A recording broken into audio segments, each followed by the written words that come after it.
Today we're taking a closer look at something that rarely makes the news headlines, but it absolutely matters if you follow naval intelligence or Pacific security. Russia's signal intelligence ship, the Kareliya, this is hull number SSV 535 if you want to do a Google search. It's been spotted operating near Hawaii again. These deployments are infrequent, and when they happen, they usually point to something interesting happening on the US side. So here's what we know. Over the past few days, ship trackers, satellite imagery, Pacific watchers have picked up the Kareliya moving slowly through international waters off Hawaii. So did the US Coast Guard, by the way. The Kareliya belongs to Russia's Pacific Fleet. Its entire mission is to soak up electronic signals. So those can be anything from radar emissions, missile telemetry, encrypted communications, basically anything that lets Russia update its picture of US capabilities. Think of it as a floating antenna farm. The ship is not a combat vessel. It's basically a giant set of ears. And what it's listening to tells Russia a lot about what the US is doing, especially when it comes to missile defense and long-range strike systems. Now, these visits aren't routine. Russia only has a handful of intelligence ships capable of doing this work. I think 6, from what I remember. And they deployed them sparingly, although one we just reported on is off the coast of the UK right now as well. But when they show up near Hawaii, it usually lines up with US missile test windows, large-scale naval exercises, or periods when US forces are shifting posture in the Pacific. And this timing is interesting because the US recently filed new NOTAMs, these are notices to air missions, that often correspond with missile testing activity in the broader region.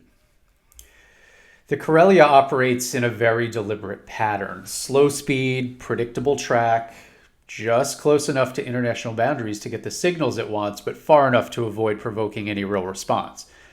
It's a Cold War tactic: sit outside the fence line, collect as much as possible, and then leave quietly when the activity dies down. These ships don't need to get close because modern sensors can capture emissions from pretty far away. And one of the things analysts look for is the thermal signatures, the heat spots that indicate the ship is powering specific intelligence systems. Several satellite passes over the past couple of days show the Kareliya running warm in the same areas as it typically does when it's collecting. Nothing dramatic here. Nothing escalatory. It's just consistent with the ship doing the job that it's designed to do. And it's worth noting, Hawaii matters because it sits at the heart of America's Pacific Command and Control Network. Missile defense tests, Aegis trials, long-range strike evaluations often take place in nearby ranges. So if Russia wants to understand US missile defense, particularly anything involving interceptors or tracking radars, that's the place to be. There's also a historical angle here. During the Cold War, Soviet AGI ships routinely shadowed American test ranges, carrier groups, submarine lanes. They just sit calmly in international waters and record everything. In some ways, the Kareliya's presence is just the modern version of those old habits. The quiet intelligence war that sits behind or below the invisible one, or the visible one, that is. So from a strategic standpoint, this tells us two things. First, Russia still invests in long-range intelligence collection in the Pacific, even while they're stretched by war. These deployments cost time, fuel, they're not done casually.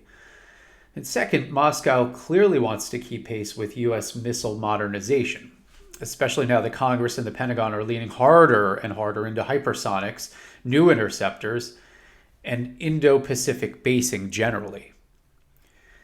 To be clear, there's nothing that's an escalation here. The US isn't reacting aggressively. Russia isn't doing anything illegal. This is routine competition between great powers, even if most people never really hear about it. But it's one of those stories that gives you a clearer picture of what's happening behind the scenes.